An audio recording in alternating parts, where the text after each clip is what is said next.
and gentlemen, the story you are about to see is true. The names have been changed to protect the innocent.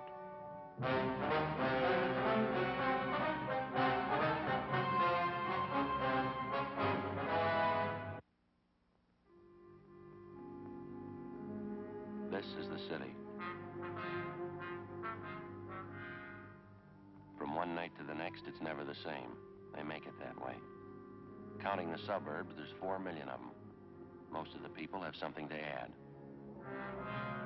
A few of them are out to take it away. In my job, they're the ones who keep you on the move. I'm a cop. It was Wednesday, September 28th. We were working the night watch out of homicide detail. My partner's Ed Jacobs. The boss is Thad Brown, chief of detectives. My name's Friday. It was 11:48 p.m. when I got back from the crime lab. The call came in a few hours before. An attractive blonde secretary was found beaten to death in a downtown office building. A length of steel pipe wrapped in heavy paper was on the floor beside her. There was no trace of the killer, no apparent motive for the killing. For every murder, there's at least one of each. We had to find him.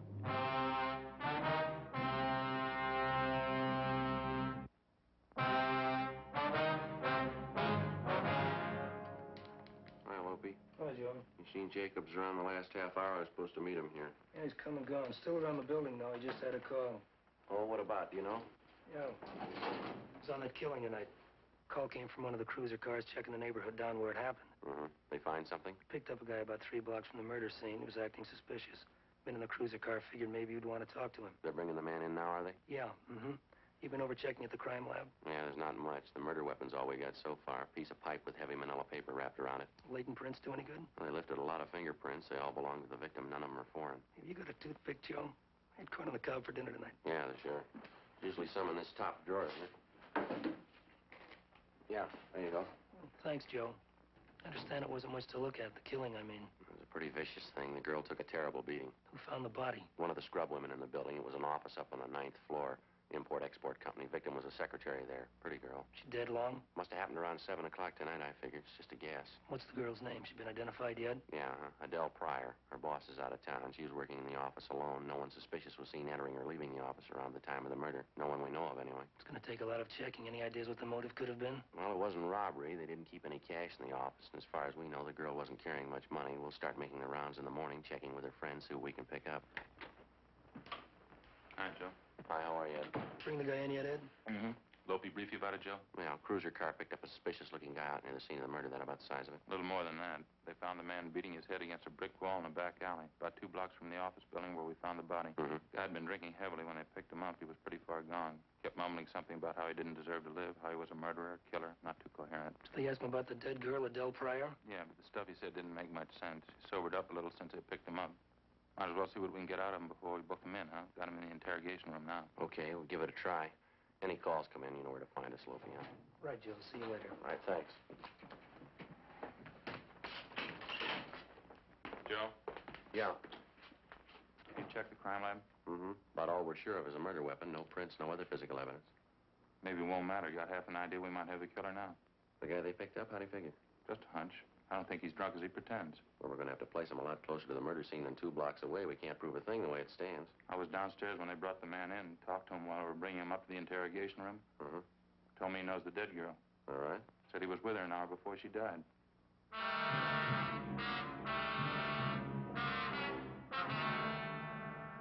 Thorough investigation of the murder scene by the crime lab failed to turn up anything in the way of leads. They knew they had the murder weapon, and that was all. The deputy coroner arrived and removed the body to the county morgue for posting. At 10 o'clock that night, 3 hours after the approximate time of the Pryor girl's death, officers in a cruiser car patrolling the area found a drunken man butting his head against a cement wall and muttering incoherently about a murder. The man was picked up and taken downtown to the interrogation room where Ed and I questioned him. We talked to him a full hour before he began to make sense. He gave his name as Robert French, age 34, an unemployed engineer. While we questioned him, Becker and Encinas from Homicide checked the hotel room where French had told Ed he was staying. I don't know. I guess I had 3-4 drinks at Dusty's place, and I went down the street to the Blue Canary. Had some more drinks there. I don't remember what happened after that. I wasn't feeling so good. You say you were drinking at Dusty's place around 7 p.m., isn't that right, French? I suppose so. I wasn't watching the clock. I guess it was around 7. Did you talk to anybody while you were in the bar? No, No, just a bartender. His name's Sarge. I don't know his last name. He'll tell you I was there. What time was it when you got to Dusty's place, Frank? Couldn't tell you. For sure, about 6:30. Sarge would probably tell you. The bartender would tell you. A little while ago, you told us you knew Adele Pryor. Yeah, I knew her. I used to work for her husband. Rex's husband. I mean, they've been divorced 7, 8 years now. You said you saw Adele Pryor in her office late this afternoon, French. What was the reason for the visit? I borrowed a couple of dollars from her. She was always pretty good that way. Nice kid. I don't know anybody want to kill her like that. How about the show you were putting on out in the street tonight, French? Beating your head against that wall. Now, what was that all about? Drunk. Really drunk. Just so I want to kill myself. Just lay down and die. Well, how's that? You remorseful? You felt sorry for something you'd done? Is that it? Oh, I don't know. I don't think any special reason for it. When I get that way, I just keep thinking I want to die. I haven't got the nerve for it, though. Like my old man used to say, I got the nerve to do anything right. I just wasn't born that way. I guess that's it. You use narcotics, French? No. I ain't even got the nerve for that. Booze, that's all. That's good enough for me. Hey, think we can go out for a cup of coffee, maybe? I could use it. We can have some brought in. Do you want to check with Lope? He's usually got a pot on the stove in there, huh? Yeah, okay. And see if those 2 men have checked back in yet, will you? Right.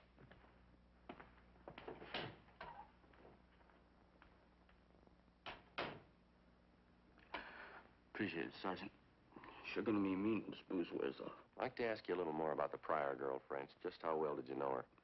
Not too well. I guess I used to see her maybe once a month. Up there at her office? Yeah, that's right. Nice girl. Whenever I was broke, I could always depend on her for a couple of bucks. I liked her. Nice person. Did you ever go out with her? Oh, no, never did. No romance stuff. I didn't like her that way. She was a good person. We got along okay. Want a cigarette? No, thanks. Mouth's full of cotton already. How about this business of Adele Pryor lending you money? She think quite a bit of you, did she? Well, I did her a couple of favors once when I was working for her husband, and she was still married to him. She was going out with a guy she liked on the side. She was out with this guy once. I saw them together, and she asked me not to say anything, so I didn't. Before she got a divorce, I used to cover up for her all the time. She never forgot it, I guess. How about when you saw her in her office tonight, French? How'd she seem to you, all right then? Well, yeah, same as ever. I asked her if she could lend me a $5. She did, and I left. It was about 6:15, I guess. Was there anyone else in the office when you left? Yeah. There was a guy waiting in the little reception room there. I don't know who he was. You remember what he looked like? Yeah, a little taller than I am, I guess. My age, had a gray suit on, black hair, kind of dark complexion. I didn't take a good look at him, no. You think you'd know him if you ever saw him again? I'm not sure. Maybe I would. He had a medium build. I think maybe I knew him. You say he was waiting in the reception room when you left, huh? Yeah. When I walked out, he got up and started into the office. That's the last I saw him. What was that? I said that's the last I saw him. Joe, see you a minute? Yeah. Yeah. Beckner and Encinas have checked in. Just got back from going over French's hotel room. What'd they find? White shirt, pair of brown shoes, pair of dark trousers. What about them? Bloodstains on all of them.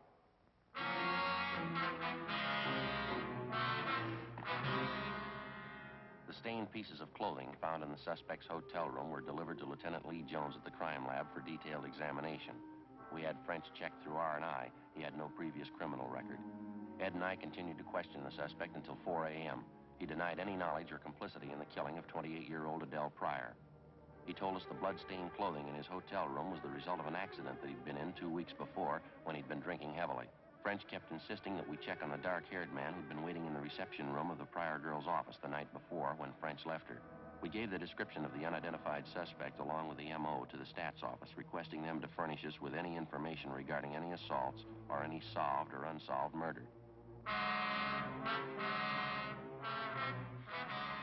At 4:15 a.m., we booked in Robert French at the main jail on suspicion of 187 PC, murder. The next morning at 10 a.m., the legwork began. Lopez and Beckner from Homicide started checking on the background and the alibi of the suspect, Robert French.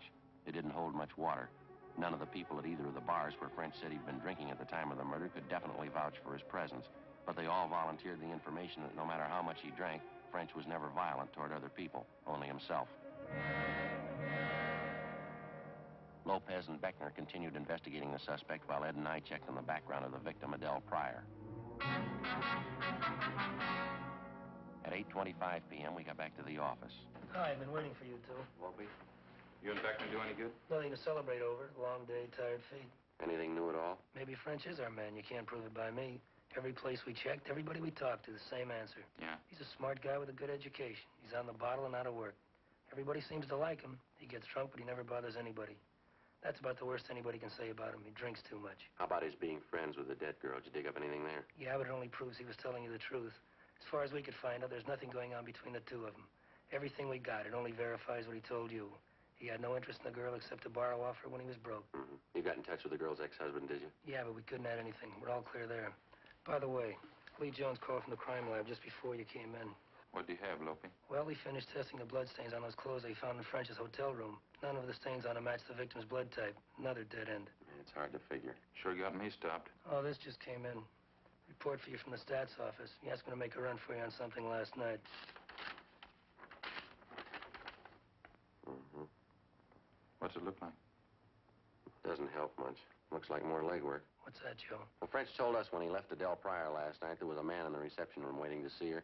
He gave us the guy's description, and the stats office made a run on it for us. It's the best one they got. Yeah. Guy's name is William Tanner, WMA, 32 years old, 5'9", 160 pounds, dark hair, dark complexion. Fits the description French gave us of the guy.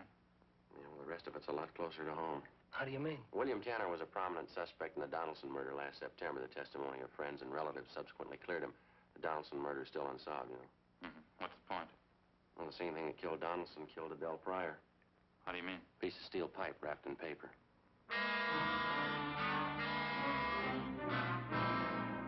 To the working detective assigned to examine a criminal case, the element of coincidence, when it occurs, generally serves to complicate any investigation.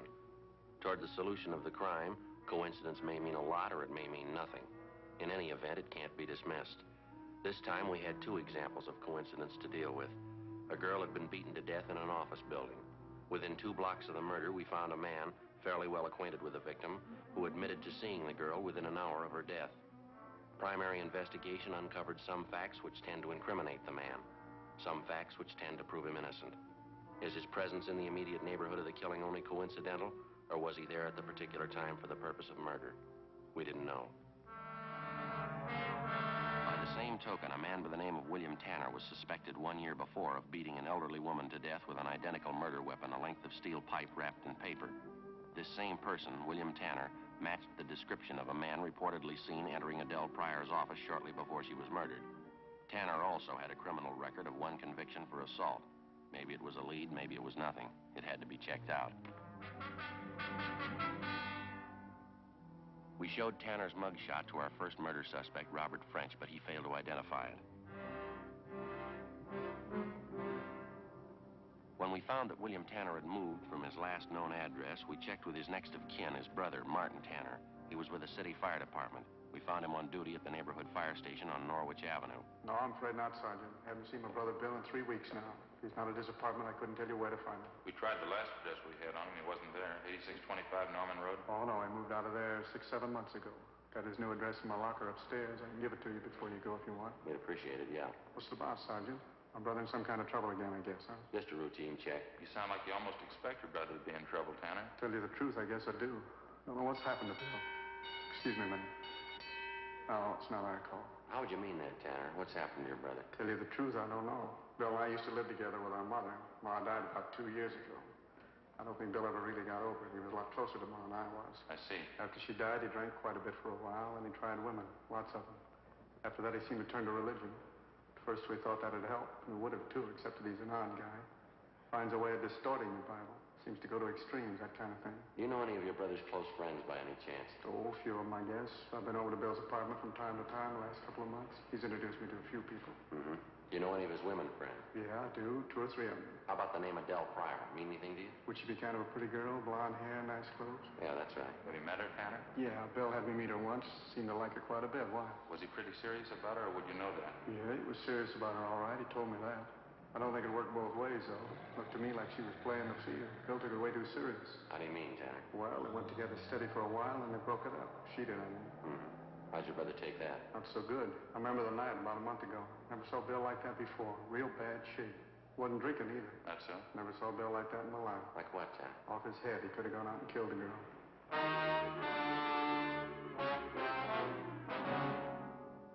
Before we left the fire station, we got William Tanner's new address from his brother Martin. It was the same address as that of the murdered girl, Adele Pryor, an apartment house close by the intersection of Wilshire and La Brea. Tanner's apartment was on the 3rd floor, just down the hall from the Pryor girl's apartment, but Tanner wasn't there. The apartment house manager told us that he'd moved out the night before without leaving any forwarding address. Ed put in a call to the suspect's place of business, an industrial chemical company where Tanner was employed as assistant office manager. What was the reason, sir? Oh, I see. Uh-huh. Yeah. Well, thank you very much, sir. We'll be checking with you later. Bye. What'd he say? Tanner left yesterday, quit without giving notice. Told him he had a better job lined up. Where? South America.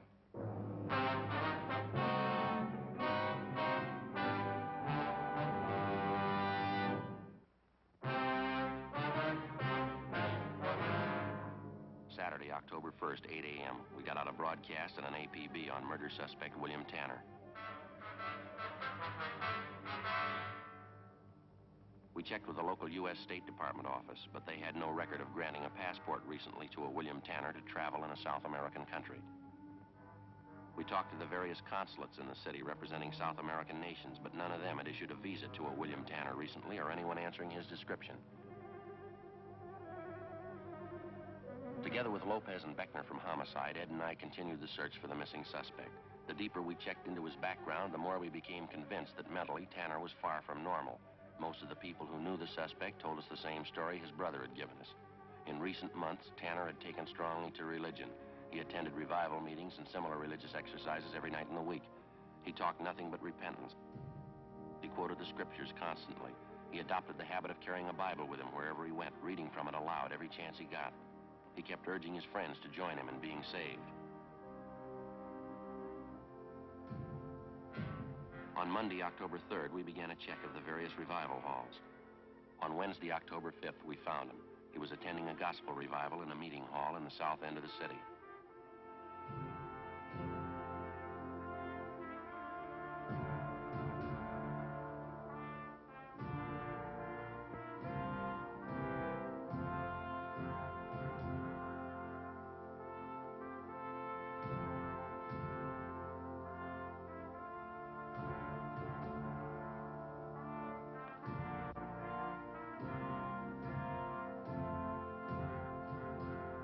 He told us he had a room in a small hotel directly above the meeting hall, but he seemed reluctant to take us up there.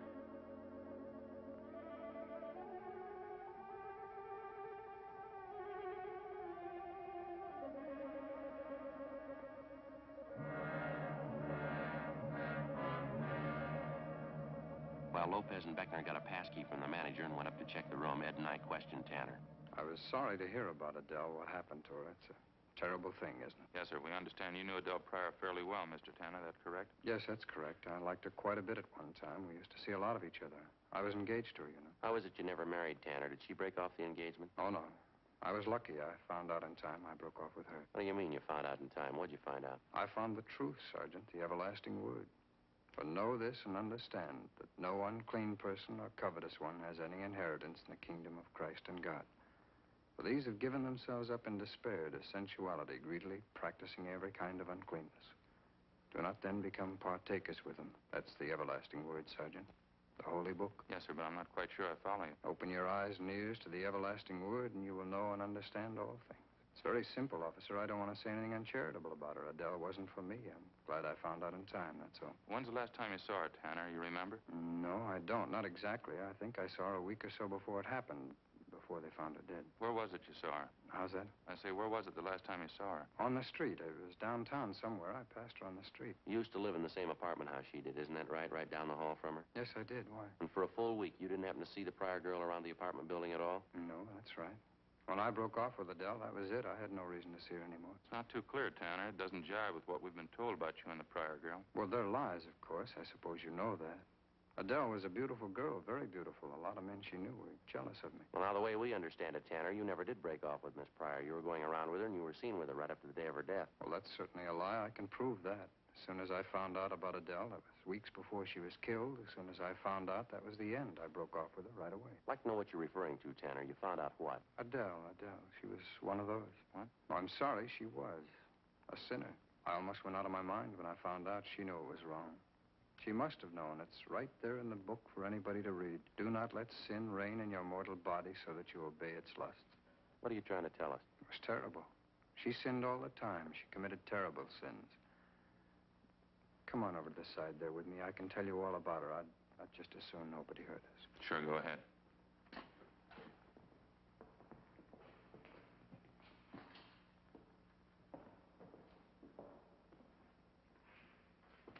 This will be all right here. Just one question before you get started. Yes? Did you ever visit Adele Pryor at her place of business downtown at her office? No, I never did. Why? Did you visit Adele Pryor at her office the day she was killed? Well, the Lord is my witness, Sergeant. I have nothing to fear. Why should you ask me that question? We have a report you were seen going into the office less than an hour before the Pryor girl was murdered. I'd like to have you clarify that for us, if you would. Why, certainly, it's a lie. You sure you weren't in that office with her just before she died? Let me tell you about her sins. There was never anything as evil as this, Sergeant. Is that right? Yes, it was a terrible shock. I liked Adele. I think I loved her. We'd been going out for 2 months. Sometimes I'd take her here so she could learn about the everlasting word, so she could know about the terrible sins some people commit. Drinking and parties and carrying on. Things that no one should do, especially girls like Adele. Beautiful girl. How can you be sure she was doing anything wrong, Tanner? Do you have any real proof of it? Everything, Sergeant. Just knowing she was sinning against the Lord. Did you know of any of the other men she went out with? They were sinful, I knew that. They only liked Adele because she was beautiful. Did you know any of the men? Did you know for a fact there was anything wrong? I knew everything, Sergeant. She was a beautiful girl, and I thought she was a woman of the Lord, and I wanted her for my wife. But she gave in to sin. I guess that's her business, Tanner, how she lived. We're trying to find out how she died. Well, just let me tell you about it. I'd lie there in the dark in my room upstairs and wait to hear her come in down the hall. It was always late. 2 and 3 o'clock in the morning, I'd hear her come in. Well, you still haven't told us, Tanner. What about the men she went out with, the Pryor girl? Slaves of the devil, every one of them. All right, you want to tell us, mister, how about it? Is that what made you do it? Oh, wait a minute. You don't wait to listen. You say, made me do it. Made me do what? I think you know what I mean, Tanner. You want to tell us now? It's a terrible thing, all this sin around us. It's a grave thing, the whole world. There's not one just man. There is none who understands. There is none who seeks after God. There's none who does good. No, not even one. Their throat is an open sepulchre, and with their tongues they have dealt deceitfully. The venom of asps is beneath their lips. Their mouths are full of cursing and bitterness. Destruction and misery are in their ways, and the path of peace they have not known. There is no fear of God before their eyes. No fear of God. Well, yes, sir. We'd still like an answer to our question. Maybe we could talk it out a little better downtown. The wisdom and the knowledge is here and now. I knew Adele and her terrible sins. They had to be paid for. Adele had to pay for every one of them. You want to get to the point, mister. Now, what is it? What are you trying to tell us? The grace of our Lord Jesus Christ and the charity of God and the fellowship of the Holy Spirit be with you all. Amen. She sinned and she died. Yeah. In the name of God, in the name of our Lord. Amen. I killed her.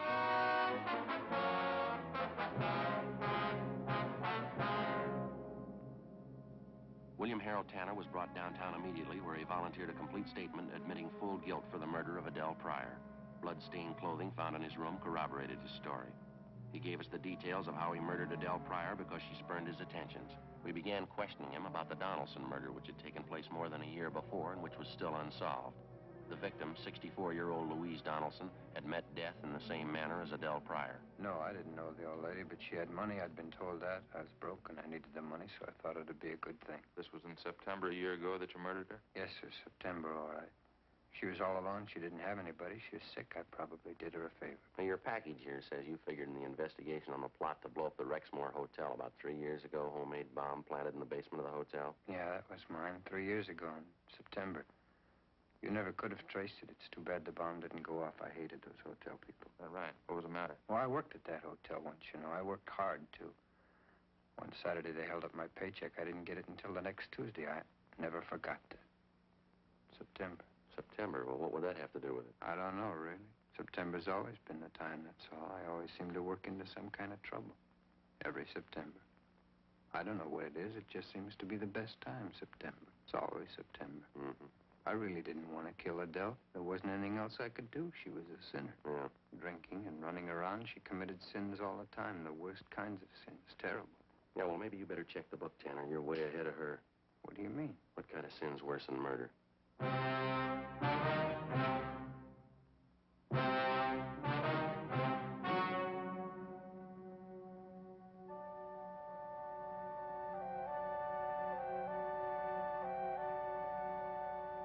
On January 10th, trial was held in Superior Court, Department 87, City and County of Los Angeles, State of California.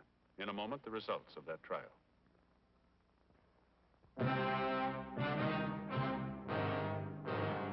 The suspect was examined by 3 psychiatrists appointed by the state and found to be sane at the time of the murders.